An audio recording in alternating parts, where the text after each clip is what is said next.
All right, I'm gonna try something on this this cutout for the telephone thing right here on my side of my faux phone booth. I got this Dura, what's it called? Dura liner, or I can't read it. But anyway, it's a really light film.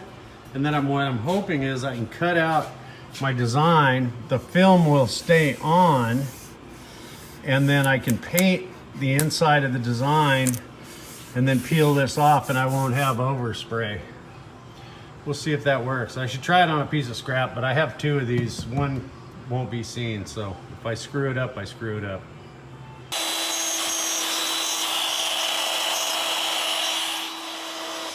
I didn't flip it. What a brain donor.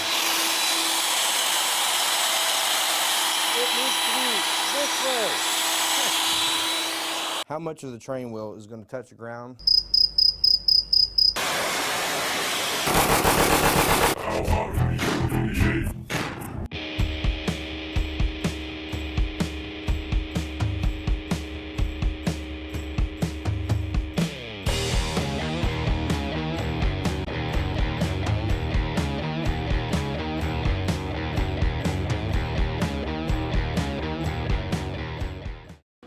The sticky stuff didn't work.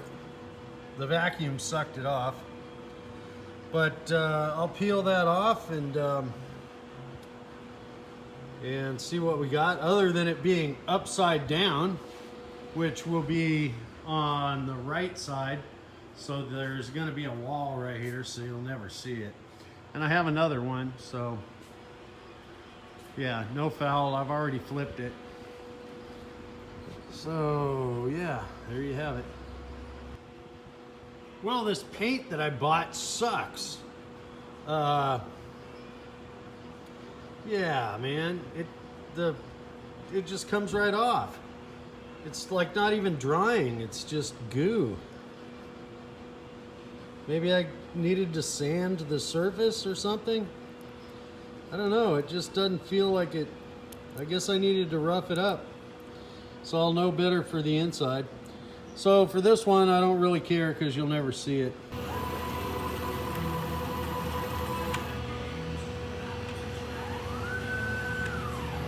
So my really shitty paint comes off easy. I'm not gonna do anything to it. I'm just gonna leave it like it is, but I can use a little duct tape and get this crappy paint off. It just comes right off if I... Looks pretty good. The old light paint, the color it was originally, stayed on there, and it's really crisp and clean. Everything's really crisp. I'm not even gonna try and deburr it. I'm just gonna leave it. It looks good. Yeah, that looks great. Are you kidding me? I'm happy. I guess this is the carpentry, woodworking, cooking show. Here's a burger stuffed with bacon and cheese. That's a monster. And it'll shrink, but I pushed down the middle so it doesn't shrink as much. This poor kitty, she just loves me to death. She loves Sonny too, and she really wants out. She really just wants us so bad. And she can't come out. I'm not gonna let her out. I'm sorry, baby. Poor kid. Anyway, yeah, just gonna grill this up. This is a picture from RM Wraps that he sent me to approve. And so I made a couple of modifications, and this is the final picture, and it looks great. This is for the cabinet with the black spray paint that didn't work out. Oh, smoky. Smoke. Oh, there it is. I think that's a done burger. That thing, oh my God, does that not look juicy and good and cheesy? And Yeah. So now to put the stuff on it, and that's good. A little mustard, a little mayo. Yeah, I don't have any lettuce right now, but if I did, I'd put it on there. So let's see how she tastes. It's rested, I don't know, maybe about 3 minutes. I'll give it a couple. All right, let's try this baby out. Oh my God, it looks juicy. It looks so juicy, man. For those of my buddies that are still overseas that watch this in Iraq, so sorry, guys. I mean, I'm so sorry. Oh my God. Ah. And this will be the killer for you guys. Ah. Wow. I remembered from my last cook that I put Lowry's seasoning salt on it and it didn't need it, so I left it off. I can taste it's pretty salty, but I did put the Lowry's seasoned pepper on it. It's awesome. All right, well, that's it from, where am I? I'm at the Moontown Pasture, formerly known as the Moontown Equestrian Estates, and I'll give you one guess why it was called that. Just as a parting shot, this thing is huge. I mean, it's probably a 3/4 pounder, I don't know. I mean, I'm full. The raccoons may have to get, well, not all of it, but I think that's all I can do.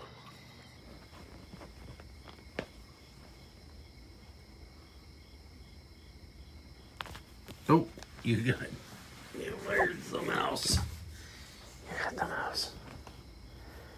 Hey, psst.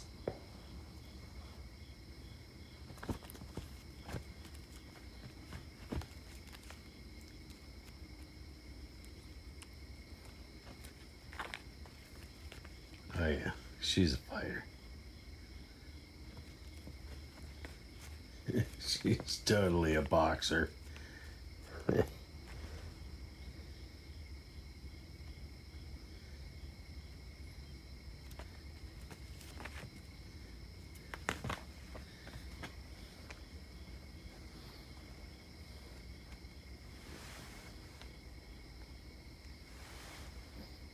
You don't care. Well, tonight is chicken thighs. Let's see how we're doing. And corn on the cob. Look at that. I think they're cooked enough where I can get rid of these tongs and go for the real ones now. What do you want?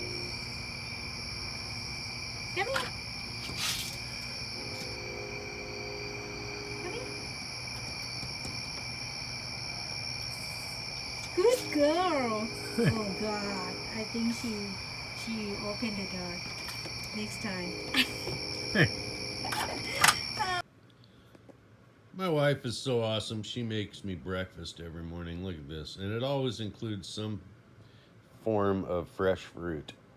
Well, I was hoping to grill some filet mignon tonight, but this Hurricane Delta is on its way.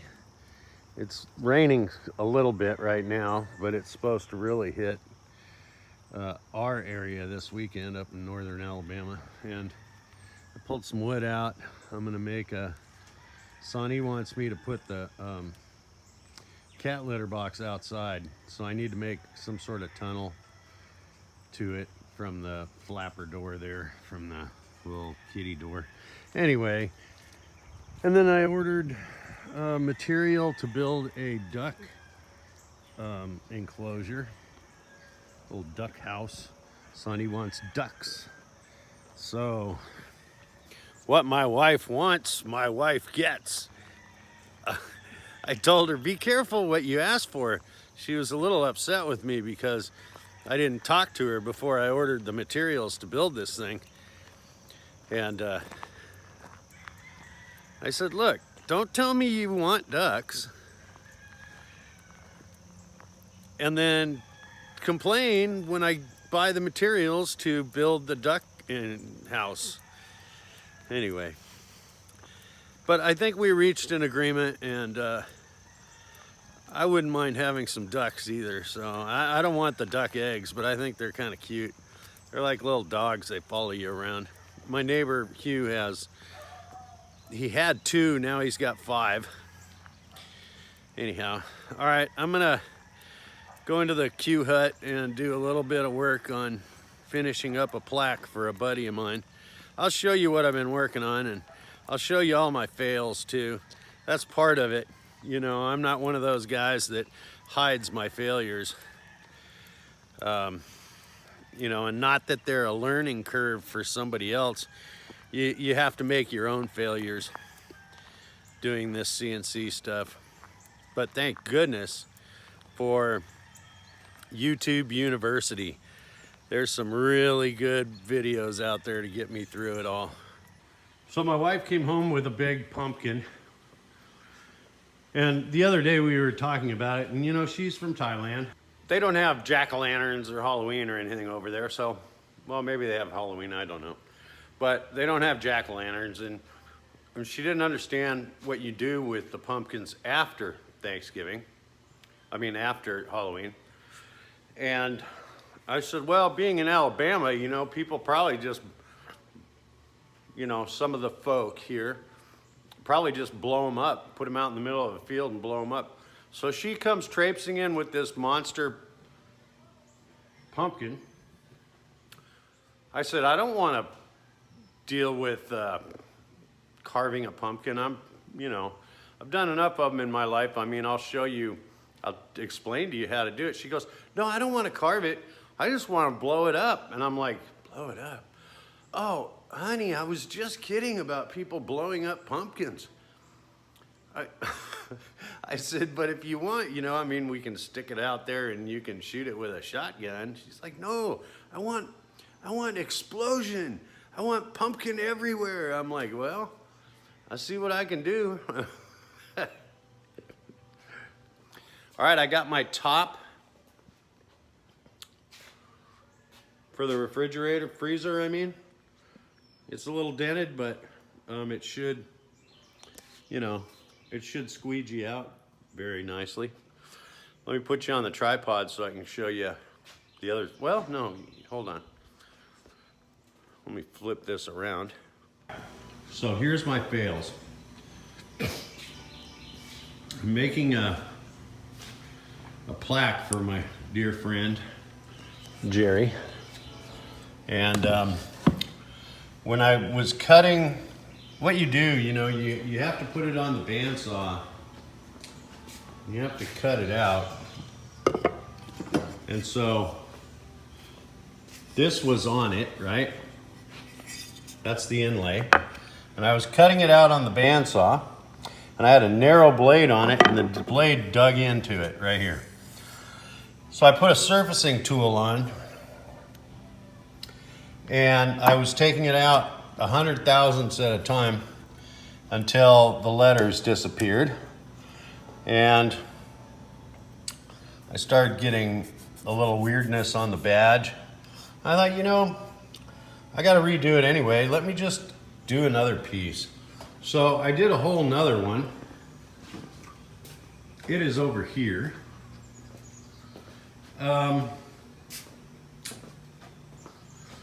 So basically, it's been glued up and laying here all night.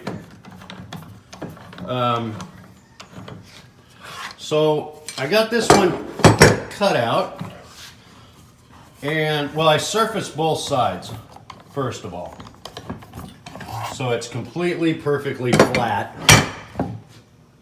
And I made the badge bigger on this one, but I cut this out, which is absolutely perfect. And then I decided to change the bit. So I went from my 1/4 inch end mill to a different end mill. I mean, V-carb bit. And then I V-carved this guy, and it wouldn't fit because this was, I used the first bit on this one and I'd already cut it out, so I couldn't use the second bit on it.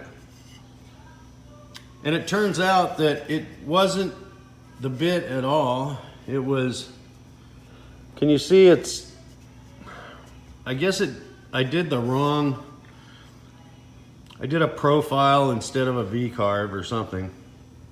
Anyway, it didn't put the detail in on the scope.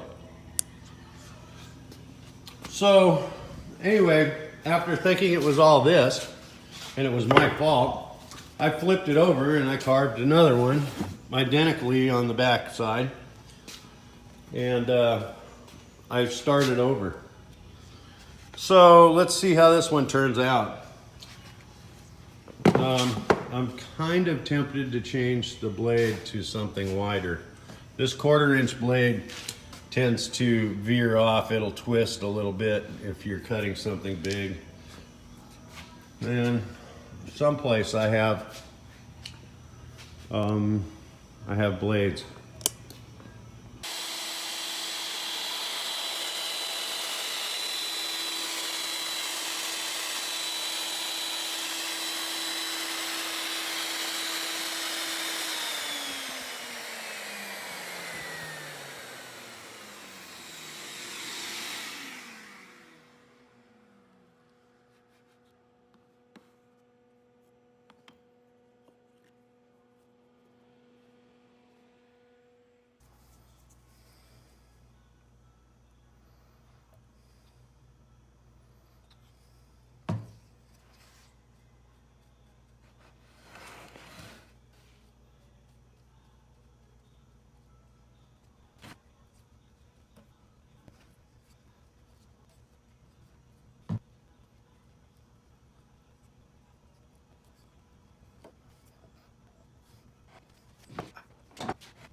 Well, here's something pretty exciting. I haven't opened the box yet, but unboxing the wall urinal. Oh my God. Oh, come on now. Jeez. That thing's heavy, man. We'll do it the easy way here.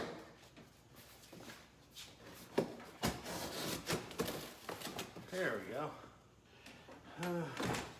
Hope there's instructions. I'm not seeing any instructions though. It's not your Joe homeowner project, I don't think. So tonight on the grill, oh, those are ready. Okay, dump them in there. Tonight is super thick filet mignon. Yeah, baby. And Jessica calls him, that's my daughter, she calls him her Chrissy pie. All right. Anyway, yeah, we were partners with the sheriff's department. And like that, so. Well, Fred's one of the. Okay, so what I've done is I've raised the grill way up just to sear this stuff off. So we'll turn them, get some grill marks on it. It won't really matter because I think they're going to be, these things are so thick, they're going to be, they are going to be pretty black by the time this is over. Man, that looks so good. Look at that.